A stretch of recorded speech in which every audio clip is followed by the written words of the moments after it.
All right. Hi, everyone. Today we are back with Jonathan Flores. And Jonathan is an avid ultra runner and career creative who shares his talents and passions in a multitude of ways. He's a visual storyteller, the executive director of Hangry, which is a nonprofit that addresses those living with the issue of hunger, which is so amazing.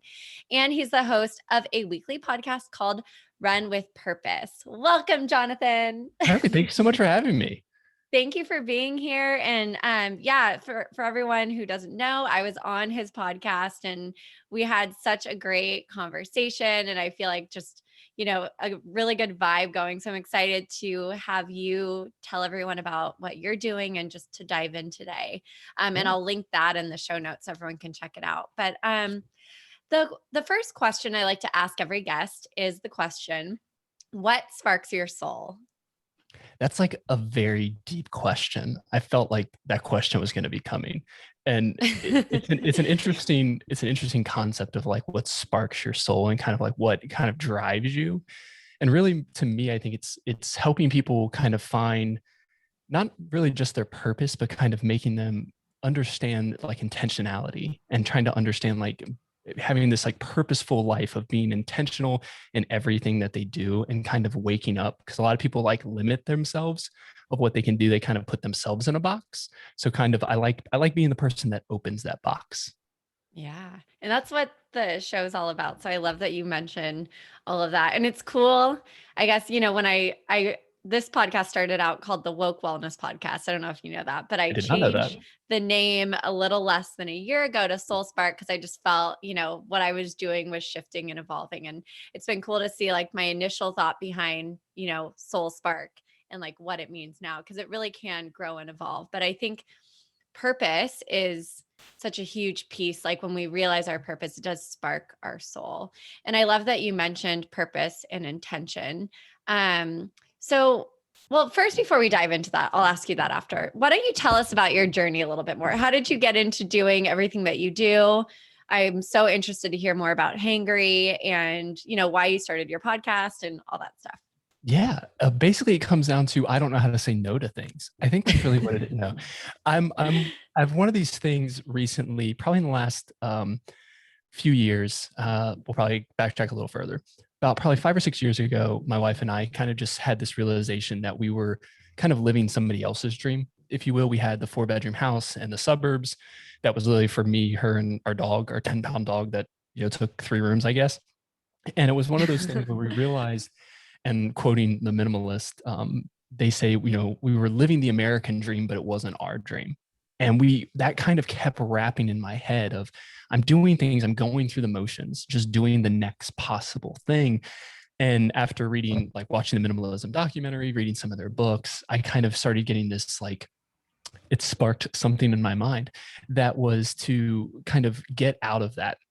Don't do things just because it's the status quo or what society says you need to do. And really then that just opened up the doors. People would say that's a stupid thing to do, and I would say, why is it stupid? Like, why can't I do that? And that really just started everything. It started my running craze, running all over the country, doing those kinds of things. Started a podcast because I just felt like I had things to say. And I was like, hey, if somebody listens, if one person gets something from this, then I'm doing it for the right reasons. And then for Hangry, and we can get into it later or now, but Hangry kind of started as I heard this sermon talking about using your gifts and talents to make a difference in your community. And as an avid runner, I was like, well, I like running. Let's just put on a running event, and started as a running event. 5 years later, turned into a huge running thing.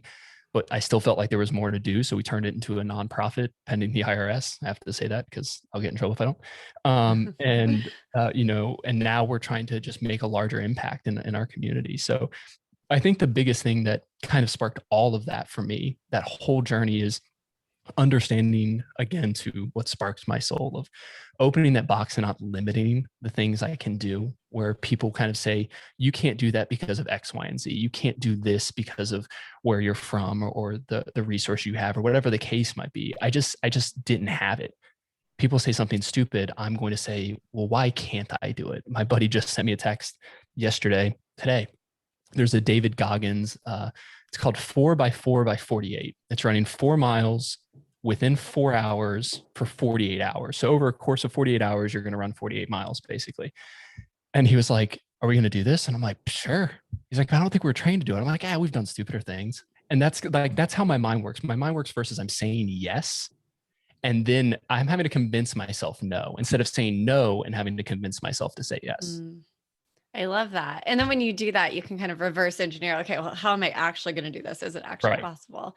You actually have to Well, put the there's, plan in and go, does that actually work? Or is this a stupid idea? And there have been quite a few of those where I was like, that's the dumb one. Don't do that. yeah. There's like so much I want to dive into from what you just said, and I hope that I remember all of it, but I guess if Right. it's meant to be, it'll come up.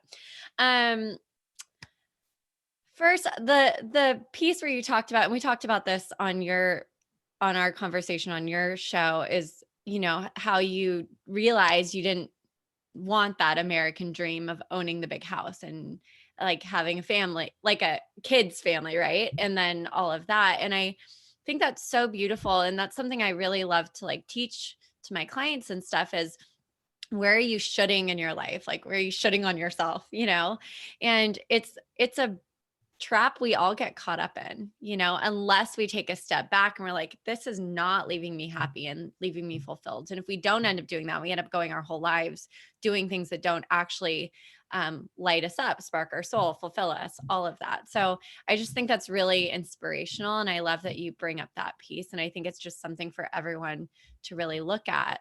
So I guess that leads me to what I was going to ask you before, is talking about the difference between purpose and intention.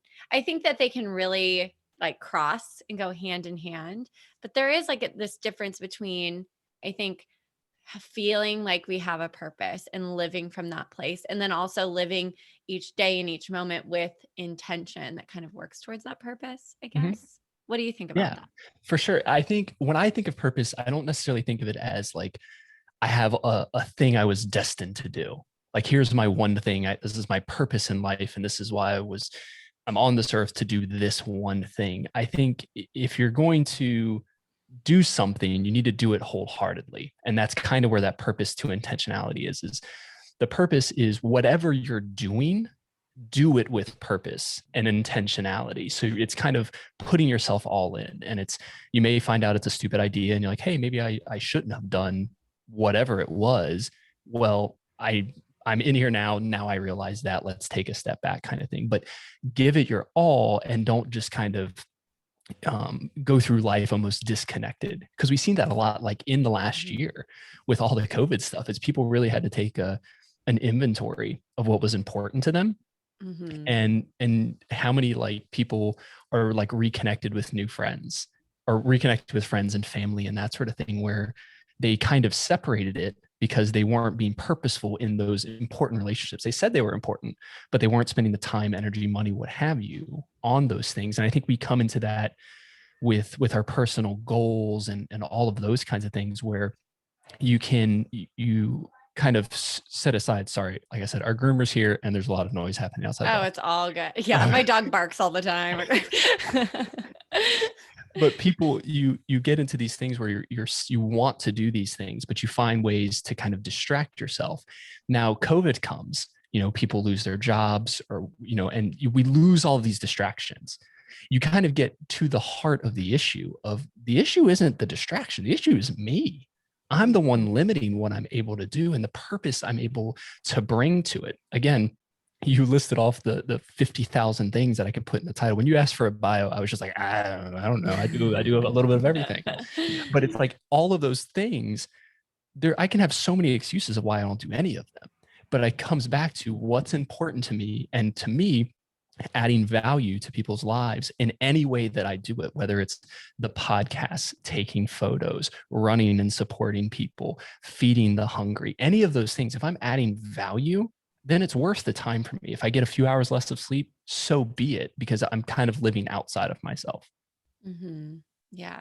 And that is your purpose. So I'm big on like purpose, kind of like you said, that's not so much your focus on, but like I think of our life purpose as something that's ever growing and evolving, and we can have multiple of them and all of that. So it's like, Yeah. to me, what you say, it's like umbrella of a purpose is adding value to people's lives and helping people. And then there's all these different ways you can do it underneath it and bring that out into the world. So I think it's really beautiful. And I love how you kind of explained those two things.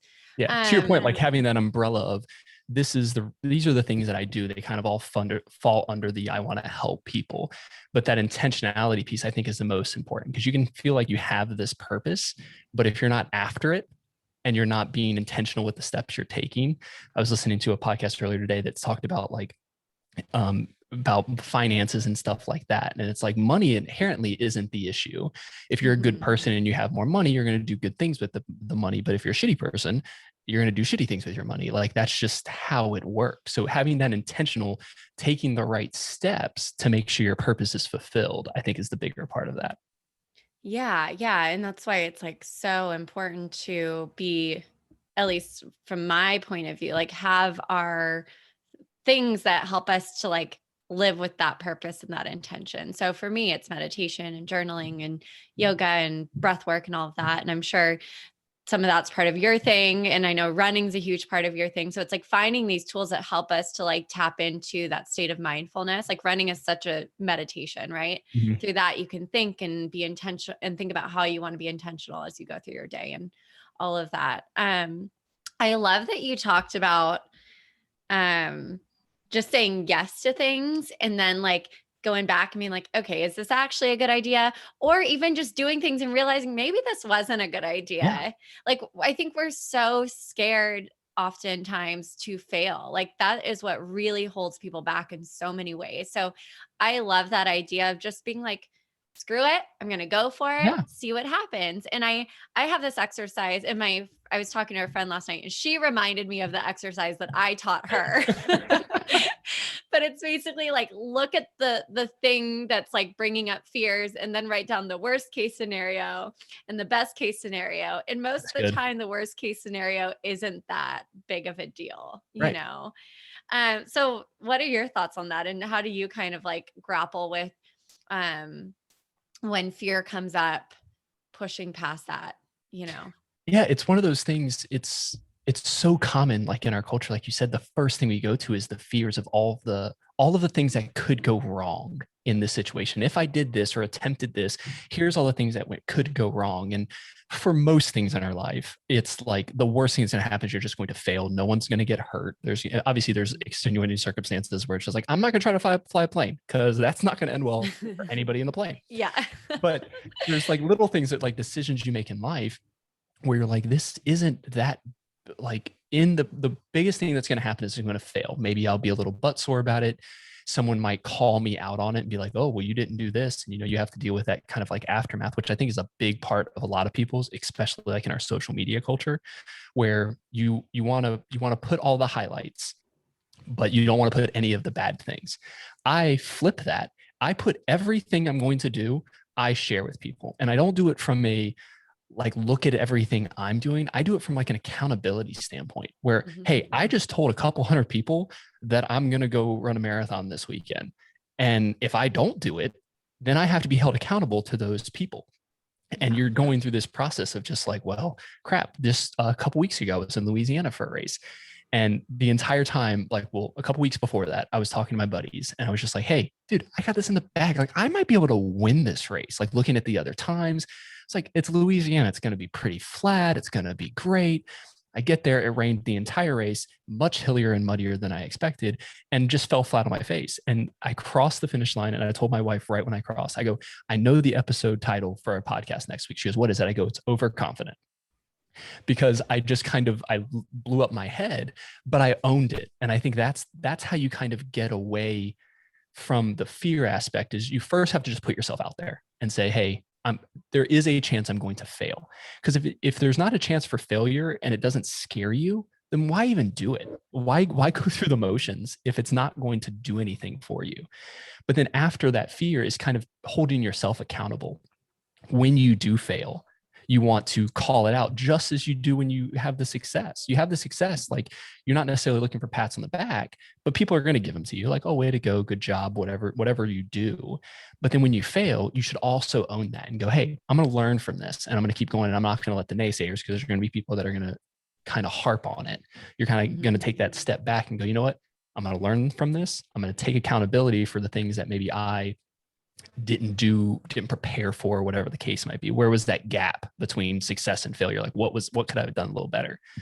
And really from there is how you kind of leap over that. But yeah, the fear part, it's one of those where I can't think of another way of saying it, just deal with it. Like failure is the worst thing that's going to happen. And the amount of people, when you see it on like every motivation, you scroll through any motivational thing on Instagram, everything is talking about these people that have failed hundreds, thousands of times, but they find something else and they go, nope, this is, and it's like, yeah, if they would have succeeded at the first thing, then we wouldn't have had X, Y, and Z. Yeah. Yeah. I think the social media culture makes, like you said, it makes it look like people are overnight successes or people don't have bad days. And I think we're all like attuned to the fact that that's not real. Like we all get it now. But there is this importance of separating yourself from social media sometimes so that you can take a step back and like just be in your own experience and not feel that need to like keep up and like do all these different things. Yeah, because just inherently, like you get that pull. Like even if, like you said, we are all very well aware that people only post their highlights on social media. But the problem is when like your brain is only seeing they've got this, they did this, they're doing this, they're this, and then you look at what you're doing, even if it's not the things you're sharing, you're looking at your photo album, not your Instagram reel. And that's the comparison is we're looking at everyone's Instagram reel and looking at our photo album. It's like, no, if you compare their Instagram reel to ours, they probably look pretty similar. But then if you show all of the like, oh, I made that face kind of thing, you're obviously going to point out the difference. It's apples to oranges. Yeah. Yeah. So I love that you said that you like put your failures up and I think that's really beautiful. And I think that's, definitely something we should all kind of work towards doing too, is just sharing more of like the realness of our lives and that sort of a thing. Um, I had something I was going to touch on, but I'm blanking now. That's how these things work, where you just start I know. talking. You're like, all right, he said something, and I've got 3 ideas. I remember when you were on my show a couple weeks ago, it was just like notes upon notes galore. And I'm like, okay, I need to make sure I try to say. And then even then, I literally just found the notes the other day, and I was just like, nope, I forgot to ask her that too. So, I know. And then if I like try to take notes, then I like can't listen as well. And then I'm like, wait, what did you say? wait, I don't know where you're going with that, but okay. Yeah. Yeah.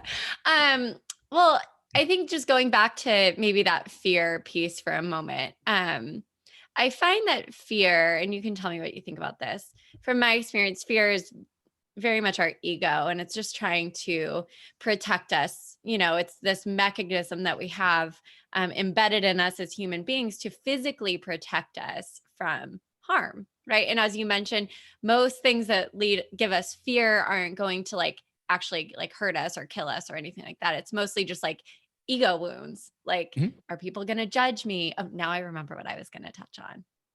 Um, but yeah, it's just this piece of like, are people going to judge me, or like everyone's going to know I'm a failure, all of that sort of thing. And it really is just our ego that's trying to like stop us from getting hurt. So it's like 100%. this really important thing from my perspective to know that it's there, and then to be like, that's all that it is. It's my ego. Thank you, ego. But bye-bye. Like you can go off to the side now. You go back on that shelf. Yep. Not today. Yeah.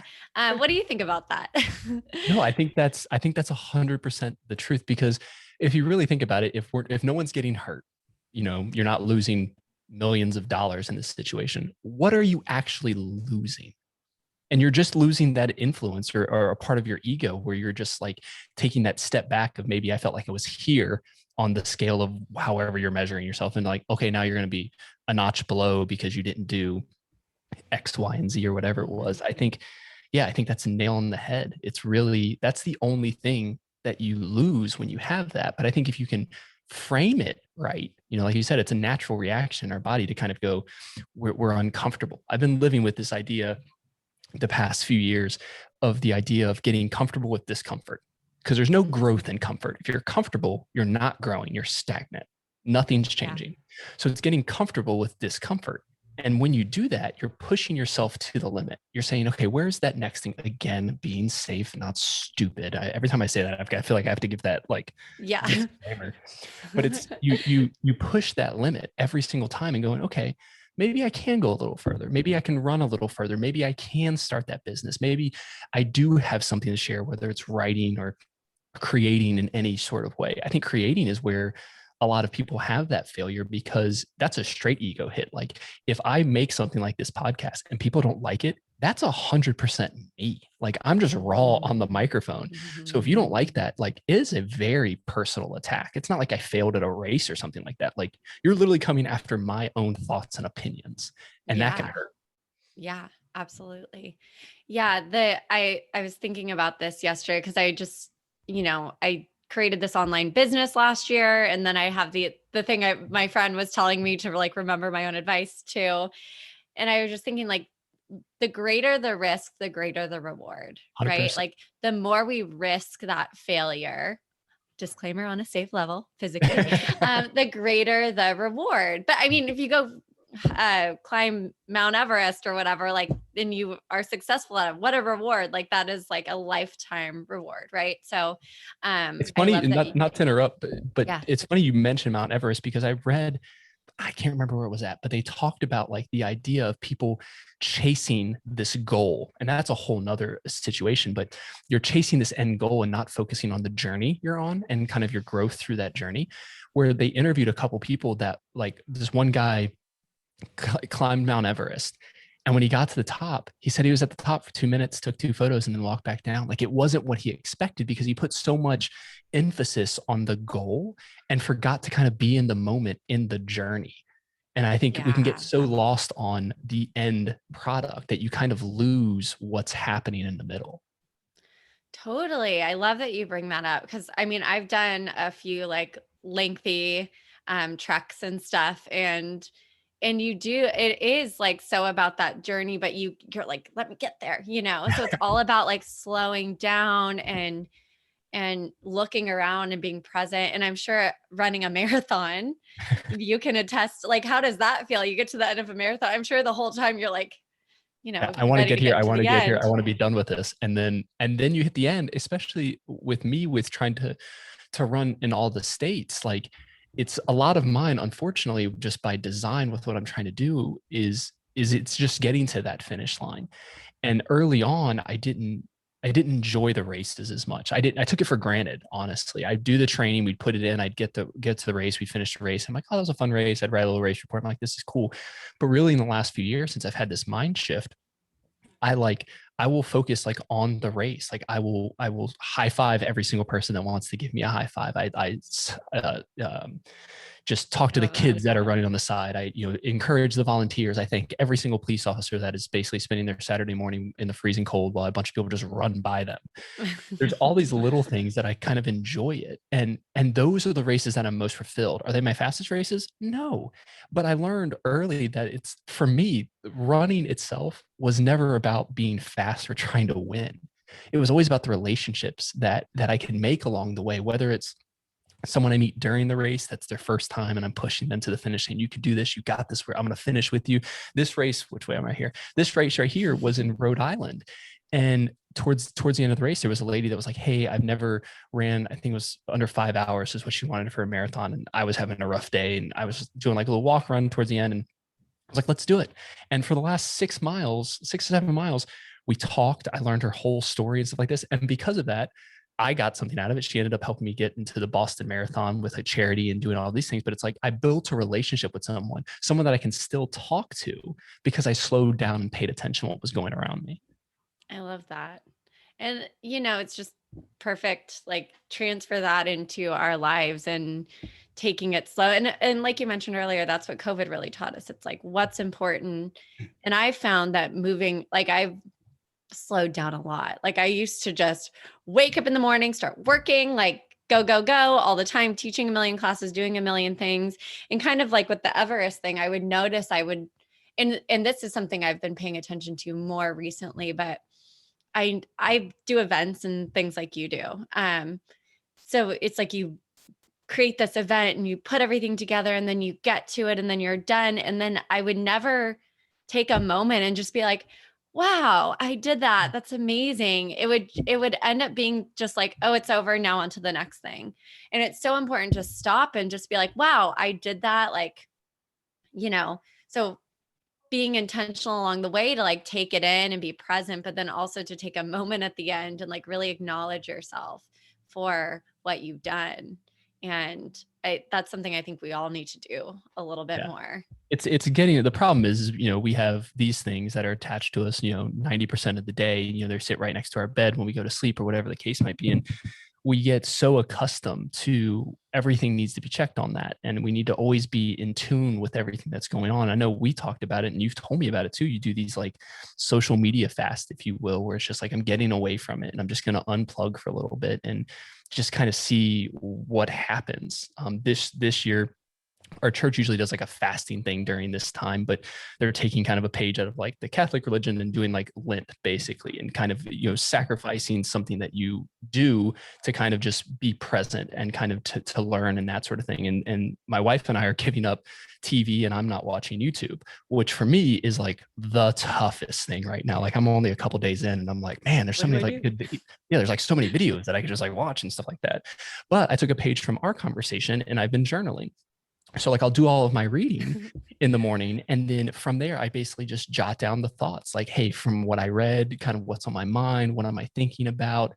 And it's kind of helping me just refocus and actually physically see what is on my mind. Because if not, it just stirs around all day. And you're like, wait, did I think that? Or, and you forget, when we do 50,000 different things, you're getting pulled in different directions. But getting it down on paper, like you can physically see, like these are my thoughts. I literally just put all of my thoughts right here. And maybe there's an action item out of that, or maybe it's just I needed to get it down. Yeah. Yeah. Or maybe it's like, wow, that's a really negative thought that I have going on all the time in my mind. And like, why is that there? Where does it stem from? How can I work through it so it's not taking up space in my Exactly. valuable mind, I love that you're doing that. Yay. Making me so proud. But I think that's a great segue into talking about motivation and determination, because I think every time we give up something that we see as being like valuable to us, or like something that we maybe kind of feel like we need, like watching YouTube videos, like when I have nothing else to do, quote unquote, nothing else to do. Cause Right. There's right. always something to do. Yeah. Yeah. Or giving up social media. Like, I mean, even though it's just, I do like 2 days a week, it's like, holy moly, I get so much time back and I feel so like free, and my creative ideas can come out and all of that.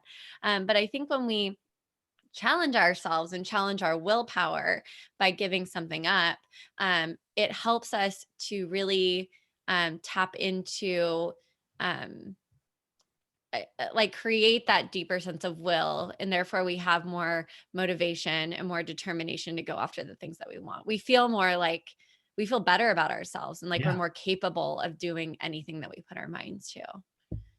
Yeah, for sure. Like um to me, the motivation piece of it is, I think of motivation almost as more external, where we're looking at the things like I want to get to this end goal kind of thing. It goes back to that goal versus journey. I see motivation mhm. as the journey or the goal behind it. I want to get to this point. And determination for me is the little things that I do that keep reminding me, because it always feels like you take one step forward and it's two steps back. But that Mhm. determination is the underlying why behind what you're doing. The motivation is I can see it, I know it's there, but the determination is that gut, because you need to know why you're doing something and you need to go back to that why. You need to have that why written down somewhere. And you're always looking at that why going, okay, this is why I wake up at 5 o'clock every morning to go running, because I want to do this. Like, this is why I do it when it's, we have warmed up today and it is 25 degrees is the high. And I'm super Woo! excited. Like tomorrow, I think is 30, and we're like, oh man, it might be shorts today. Like we might be going out in shorts. We're gonna go have a barbecue outside. Yeah, exactly. COVID Hop in 6 the feet apart pool. though. We gotta Yeah. be, but Yes. Yeah. Pass the burger on some tongs or something. yeah, that whole idea of like the determination is, to me, is that internal. It's determination means almost like internal motivation is what's driving you to continue to do that day in and day out, because it just gets monotonous. I can say it running. I did my first marathon in 2011. So it's coming up on 10 years that I've been running marathons. and it never gets easier. And my wife always jokes, she's like, it's a marathon, you've done a ton of them before. I'm like, yeah, but every race is new. And you have to have that perspective, because if not, you get lackadaisical with it, and that's when problems arise. Yeah.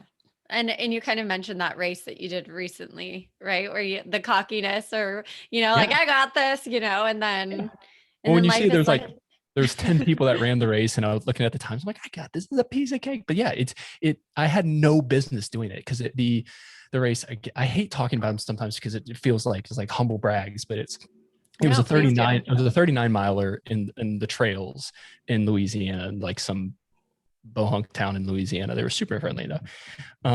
And I hadn't run a race that long in almost 3 years.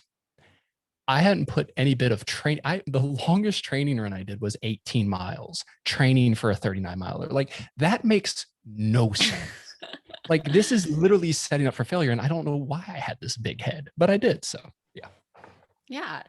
The thought of running 39 miles is mind blowing. Yeah. I'm not smart. I'm a special kind of stupid, is what I like to say. But again, it goes to those things of, if when people say you shouldn't, I answer with why not.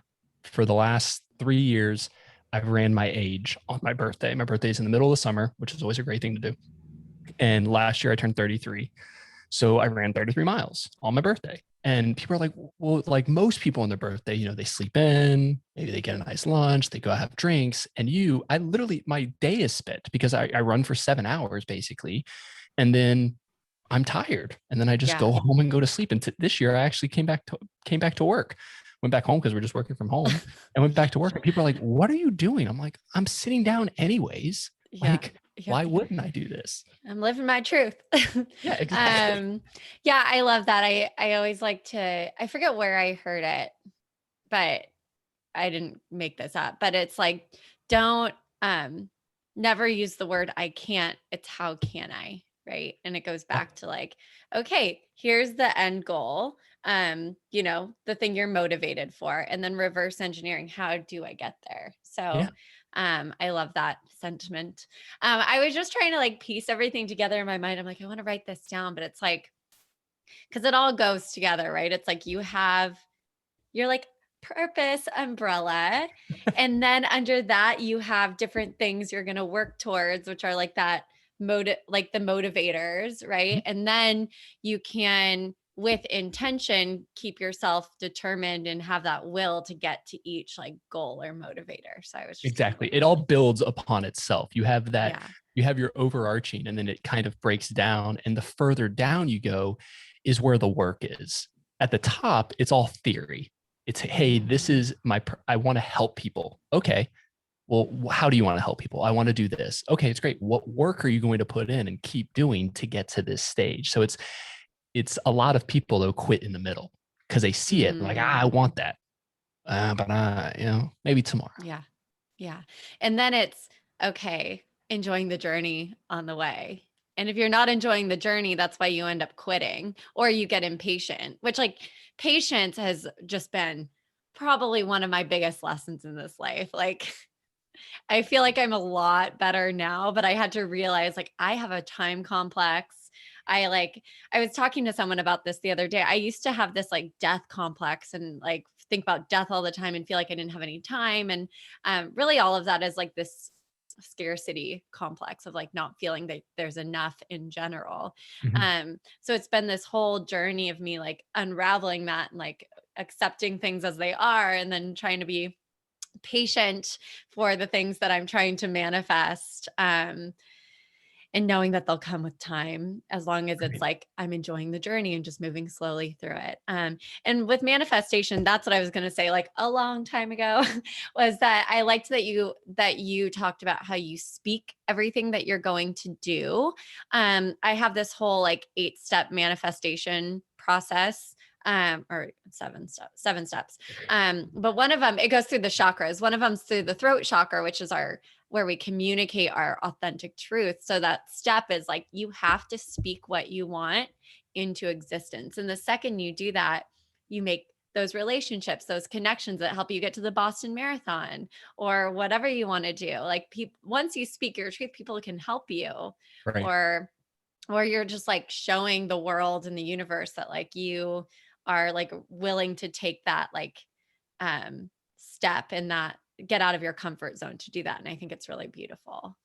Yeah, it's Yeah. something where a lot of people, I think, are can also be afraid to share that because they don't want it to come off as cocky or anything like that, where it's like, look at all that I'm doing or what I'm trying to do. But I think it's all about how you frame it, and it comes back to when you fail, do you also acknowledge that? Like if you only acknowledge the successes, then yeah, all you're trying to do is get a pat on the back. But if you're acknowledging every circumstance, what regardless of the outcome, I think that shows your true nature. And then really, if it comes down to it, if people are still being a pain in the ass about it, like you don't need those people in your life. So Yeah. it's that simple. Get them out. I Bye, Felicia. yeah, yeah. Yeah, I found that like working with people and from my past experience, it can be it's like this fear of people perceiving you as cocky or judging you or accepting you or cuz again, we've all been programmed to live our life a certain way. So when you start to branch out of that, people are going to be like, "What are you doing?" Yeah. Like you talked about. Um so how do you recommend people like I mean you kind of just said it, but how do you recommend that people like can speak their truth a little bit more um and be confident without that like cockiness piece? And I know you kind of already brushed on it, but maybe Yeah. diving into it a little bit more. Yeah, I mean, I think that what I said, the first part there is kind of just owning all of the circumstances, not just the happy rays of sunshine. Showing people the grit that happens to get through there, like the sacrifices that had to be made to do these things to get to these places. I think that can help bring the humbleness, and then obviously getting rid of people that don't, or if they're just negative Nancy's and they're just going to keep, throwing it down at you. You just don't even need that noise in your life. Yeah. And it's crazy how once you cut out that noise, things just seem to get a little better in that regard. But I think it goes all the way back to what we started this conversation with fear. If you can just get outside the idea of being afraid of what people think, then that is what it is. It's saying, don't walk around being a pompous ass with everything you're doing. But at the same point in time, like if you want to share that and you feel like that is your story to share, then share your story. There's going to be Mhm. people on both sides of it that like you or don't like you with it, regardless of what you do. If you say something, there's going to be people on both sides. You don't say something, there's going to be people on both sides. I remember when I started my Instagram page to make it just a business Instagram page to link the website, and then all the other Instagram is just funky in itself, but it's because of the Facebook product. But have to set it up as a business so I can do all of these insights and stuff. Well, it says like, what kind of business are you? I'm like, well, I'm an individual person. Like, how can I do this? So I put athlete. I'm like, sure, I run. It's a thing. The amount of slack I got from people that said, oh, you think you're Mr. Special that you can put athlete on your Instagram? Like, oh, you're an official athlete. I'm like, get the hell out of here. Like, and instantly I block those people. I have no space for people like that in my life. Mhm. But it's a tough thing where you kind of have to get over what people think, even though you're sharing it because you care about what people think. It's a weird paradox kind of thing. But Yeah, yeah, yeah, the yeah. idea is you're trying to put something out there that is going to add value to people. And if you believe you're adding value and you're obviously not hurting anyone or anything like that, or being, um, I say that and then that, like I think about like recent events. Like these people thought they were Yeah. adding value as they're burning down things and destroying the Congress. Yeah. But that's a whole that's a whole nother set of idiots. But the idea of you're adding value and you're trying to uplift people into positive thinking or whatever it is, then do it. Mhm. If people are going to be naysayers and think that you may have ill wishes in doing it, or you have just bad ideas and how you're going about it, but that's how you learn. If we go back to like if I go back to like my original podcast and like listen to early episodes, like I'm like, I don't know how anybody listened to this crap. But if I was afraid to do it, because we already had the sayers of like, why do you think you need a podcast? What makes you think that you have a voice that people want to listen to? And it's like, that's true. I don't think I do, but I have something to say. And if someone gets something out of Mhm. it, I mean, I'm here a couple years later now, still doing it and still enjoying it as much as I did because it's mine and Yeah. no one's going to take that from me. Yeah, and I think putting yourself out there and pushing past that fear of judgment or whatever the fear is that's holding you back from going after what your soul is calling you to do. It's a muscle. Just like, we have our physical muscles, but we have our mental muscles, our willpower, our pushing past fear, our intuition, all of that. And it's like, you just have to know you're going to be uncomfortable, and just, Yeah. if it's calling you to do it, just do it. And, I remember when I've been doing my business on Instagram for a very long time, but there was this period where when I first started doing it, I felt like I couldn't say what I actually wanted to say because of that fear of people judging me, I think. And I would write these like stupid captions that were just, didn't make it. Whoa. Hello. Sorry, one second. All right, we just paused because Coco went berserk. Yeah. So what was I saying? I was saying that, so when I first started doing my business on Instagram, I felt like there were all these little just captions that didn't actually make me feel good about posting, but I didn't know how to use my voice. And I was scared of like diving into deeper things because of exactly that. Like just people thinking I'm a fake or don't know what I'm talking about or whatever. And the second I decided I was over it and I was just going to start posting whatever I wanted to do, it was like enjoyable for me and fulfilling. And again, it was like this muscle of like, you know what? Yes, I have this like fear of people judging me or whatever, but I don't care. I'm going to do it anyway. And Yeah. it feels so much better and so much more fulfilling. And I think that just goes back to like what we started with the whole shoulding thing. It's like, if it's fulfilling to you to do it and it's like in the betterment of or the highest good of all, then do it. And I think you made a good point that we always feel that fear. That fear is not going away. You always feel it, but it's how you manage it. You can acknowledge it. And that's probably the healthiest thing to do, is acknowledge the fear and find out what is it? What of this piece of the thing is causing me this fear, anxiety, or stress, or whatever feeling we want to talk with that. What is actually causing that? Because obviously when we feel those things, our whole body feels it. You have the physical, you have the mental, everything's going on there. So you really need to grasp it and go, okay, what is it? What can I learn from this? Because I tell you, every single start line I get to, I have the same thing. I've got like the shakes. My stomach hurts. I'm a little nervous and I'm having to like jump around, and people are probably like, oh, this must be his first race. And I'm just like, no, I have this like anxiousness towards it. But I think when we respect anything, we have that. But I think understanding to acknowledge the fear, because the fear is never going to go away. There's always going to be something that you're going to be quote unquote afraid of, or not willing to take that step and be a little uncomfortable with, is taking that step back and kind of making an assessment of what that is. Yeah. Yeah. It's all about perspective, right? Yeah. Yeah. Yeah. Okay. Well, talking about fear, I'm going to ask you a question that seems like it has nothing to do with it, but this is my segue.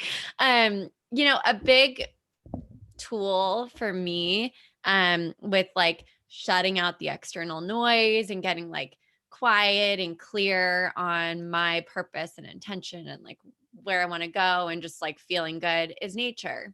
And I have clients that live all over the country, and a lot of people are in very cold weather like you are. So I wanted to ask you, how, like, do you get outside and run when it's like cold outside? And how do you, because I'm like, go for a walk in nature. They're like, Kelly, it's like 20 degrees here, Yeah, like, no. You said 20 degrees. That's still warm. I told you, I'm very excited for 20. Yeah, that's true. But yeah, what are your like tips and thoughts on that and all of that? It's one of those things where once you do it and you kind of do it enough times, you kind of get used to it and it becomes its own little beautiful thing because no one else is out there. It's even more peaceful and quiet when there's no leaves on the trees and there's snow on the trees. You hear every little crinkle of a squirrel maybe running through the woods, or a deer, or you hear the birds chirping because there's nothing to block them. And then there's no people, because not very many people do it. I feel like it's a good piece there. The other like sadistic part of me is people look at me funny when I'm doing it. And for me, like, even if it's just like walking down the street on the sidewalk, or when I go on runs, seeing cars, they're like, wait a second, like you can see that they're barely awake trying to get their Starbucks down. And they're looking at me like, this guy just ran by me. It's snowing. It's 5 degrees. What is he doing? And like, to me, that like look on their face of like, what is he doing? Like, that is like my motivator. And the more people I see, I'm like, yes, give me more of this, because it kind of reinforces of, hey, I'm putting in this work. I'm doing this, and people see it as a crazy thing to do, but I know where I'm going to get by doing this. Yeah. And it's just like next level, like pushing yourself into that discomfort at like the next level. Yeah. Okay. Also random question, but it reminds me of this, like this funny, well, it's kind of sad, but this video I saw recently, like the funny memes and videos are like everywhere these days of this like couple, and they're talking to the newscaster and they're like, it's the perfect weather for running. Do you know which one I'm talking about? And then they start running away They and run away and she eats she it. like eats shit. Yeah. So do you have special shoes that has nothing to do with this? But I'm like, how do you not slip and slide all over the place? It is an art. I didn't fall for the first, I probably fell for the first time 3 years ago. And it surprised me because I run in all sorts. I don't run on the treadmill. I run outside always. So no matter, basically like the US Postal Service, I'm always outside. And a couple years ago, I would run to my gym, which was about 1.5 miles-ish away, 2 miles away, run to the gym, work out, run back home on days that I was working out. And it is a super tight road, but there was a sidewalk. And it was one of those where like I usually ran the road, but when the weather's like this, you don't want to be close to the road because people are nuts with their driving sometimes, especially at like 5:30 in the morning. But I'm coming home from the gym, and I swear it looked like a cartoon. It had to. I just went airborne and then fell on my ass. And then I just sat there and laughed. And I was just like, what are you gonna do? Like, it's 5:30 in the morning. No one's gonna find me. Like, because the sidewalk was like off the road a little bit. I'm like, I have to get up and I have to run home now. Yeah. Like literally butt sore, like with a giant bruise. And you're just like, well, but yeah, no, I don't. Some people no one run will in, find me here. like they're called yaks tracks. I think they're kind of just like snow tire treads, but but the problem is they only work well on ice. Nothing works well in snow. Snow is like, okay. you just have to deal with it. Yeah. And snow is okay to run, and it's a bit of a pain, but ice is definitely no joke because you don't see it. Yeah, totally. That's so funny. That reminded me of a time I was in LA. There was no snow on the ground. It was probably 75 degrees. Yeah. I'm like, I see But I the was sun wearing these radiating like, from your side here, and I'm just like, I'm whatever. yeah, that we're sending you the warmth Yeah, this is my through light. Zoom. But I was like walking. I was with some friends. We had a restaurant, and then we were like, they were waiting in line at a bar. This was obviously before 2020.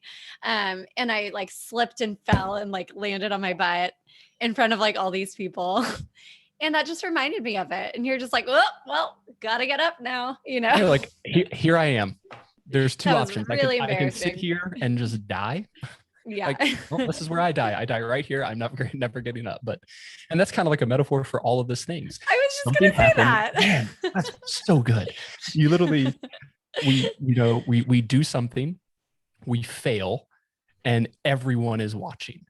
And how do we react when everybody's watching? Mm-hmm. You gotta laugh. That's it. Pat yourself on the back, get it going. Yeah. All you can do. I can think of like 5 other stories about those sort of circumstances. Stupid circumstances where you're like, well, that was dumb, but oh well, here we are. Yeah. Do a little bow. Thank you everyone for watching my fail. And maybe next time I won't fall on my ass. Yeah. Literally and hang out with people that figuratively. like use TikTok and stuff like that, because I'm just like, I would be on everyone's TikTok of just like, hey, look at this idiot doing something stupid. Yeah. Now we have to be more careful because people can get you on camera. Well, will you tell us more about Hangry and all the work you're doing with that? Because I think it's super incredible and very needed now more than ever, for sure. Yeah. So I kind of alluded to it earlier. We started as a race, and then after a few years, we were just the race. And I was like, there's got to be more we can do. Like, my initial thought was that we were going to be out in the community, we're going to do all these things.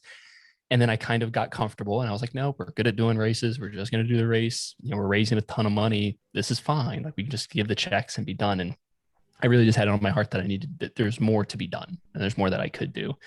So yeah, we turned a Hangry race series into Hangry. And our idea is basically we kind of redefine the word hangry. So usually people, when they think hangry, they read this hashtag hangry, they're like, oh yeah, I'm super hungry too. And you're like, no, we kind of flip the definition on its head. Is we define hangry as we are angry for those living with the issue of hunger. And we don't call people hungry people. You don't call people by their ailment or their disease. They're people living with this issue. So they're living with the issue of hunger, and how can we help is really where we come across. And our main purpose is basically working with food pantries and other smaller organizations that may not get the support from the community. Like some big, huge food pantries. Almost every state has one or two where it's like, this is the Mecca, and everyone gives their money here. And, the CEO makes six figures a year, and, upper six figures. And it's like, why does this guy need to make this much money if he's supporting a food pantry? Maybe give some money away, jerk. Mm-hmm. But our plan is we work with smaller organizations and kind of help with our events is basically it, where we have a team. We're slowly building our team of hangry volunteers. We're tentatively calling them hangry heroes. One of our board members had that. I'm like, I like that. Hangry heroes. I love that. Yeah. This is why I have you on the board. So we're basically working on a group where we're going to, support places that are hosting events that need volunteers, because especially now everyone's needing it, especially in the cold of here in the Midwest. Everyone's needing the support, and volunteers just don't want to go out because it's cold, and I get it, but they need the support. So we're putting together teams so we can kind of be a place, once or twice a month, helping out at places. And we're not reinventing the wheel. We didn't want to open a food pantry or do anything like that. People that do that already do a really good job at it. The problem is they just don't have the staff or resources to put on events, to continue fundraising, to do all of those things. So that's where we come in. We're like, hey, just partner with us. Put our name on the banner with your name, and we're going to do all of it. We're going to do the promotion. We're going to find the volunteers. We're going to buy the food, whatever the case might be. We're going to do it all so you can use your resources for what you're good at. You guys are good at feeding people. We're good at planning the events so you can continue to feed people. And that's kind of Hangry's like big picture plan. So yeah, I mean, I can tag it now, but you can visit wearehangry.com is the website, and all the socials at Get Hangry and Hunger. And yeah, you can follow us there. You can buy some sweet Hangry gear. All of the proceeds from it support local food pantries here in the Midwest. For now, we're working on partnering with places all over the country. But every item you purchase as well, we work with an organization called Qualified Apparel out of Texas. And for every item purchased, they donate 20 meals to families in America through Feeding America. So even just buying something, you're helping families across America. And then obviously we're helping here locally in the Midwest. But yeah, that's kind of Hangry's story. That's amazing. Yeah, that's incredible. And everyone listening, go buy something, because it's like that you can help so many people. That's incredible. And these are the softest hoodies that I've ever, like, this hoodie stays right here, and I literally just put it on every single day. Like, I have to change it because people at work are just like, hey, didn't you wear that yesterday? And I'm like, shut your mouth. Yeah. It's COVID times. I can wear whatever I want. Yeah. Wait, that's amazing. I'm going to get one. And they're cute too. Yeah. So we have like this, we have like a Hangry box. They come in a bunch of different colors. We've got hoodies, long sleeve shirts, sweatshirts, short sleeve shirts. If you don't live in Alaska, basically here. Yeah, totally. Well, that's so incredible and really inspiring. And I think I talked to you about stuff a little bit, but I have this like vision of a nonprofit that I want to create, and I haven't done it yet. And so hearing you, yes, that's in the cards this year. But yeah, I'm very inspired right now, based off of what you said. And it's just, again, it's like cool to see how, sorry, my phone's not on do not disturb for once in its life, and people keep calling me. Anyway, yeah, it's just cool to see like where you started with it. And again, with everything that we do, if you have this fear, there's a reason you've been putting something off, like what I guess been putting off, you can start in one place and just let it unfold. So. And it's a funny thing with it is so we've been waiting for our IRS paperwork for a while now. And it's one of those things where we kept like, all right, do we do an announcement yet? Do we do an announcement? What do we do? Like, how do we play this? And my wife said like a super important thing just last week. She goes, those living with the issue of hunger can't wait. So why are we waiting? Why are we waiting for a piece of paper to say what we can do? And you're just like, man, like that hit hard. I was like, okay, fine. We're going full steam ahead with zero budget. We have no money, and we're just going to figure it out because there are people in need and we need to figure out how to do it. So right now we're just donating our time because that's what we have. And we're Mhm. doing all these events and then once we get our nonprofit stuff and we can start harassing businesses for money and that sort of thing, well, then we can start doing the other things. But it's like, why are we literally just sitting back going, oh, well, it's not comfortable for me to do it right now, so I'm going to just hold off. It's like, no, we just need to suck it up and do it. Yes, I love it. So good. So good. Well, thank you so much for coming on. This was such a Yeah, fun conversation and I feel like we could talk forever. Um 100%. yeah, will you tell people first of all, like I always like to ask if there's any books or resources you want to recommend, and then if you want to share just where people can find you, and I'll link everything in the show notes for them to find as well.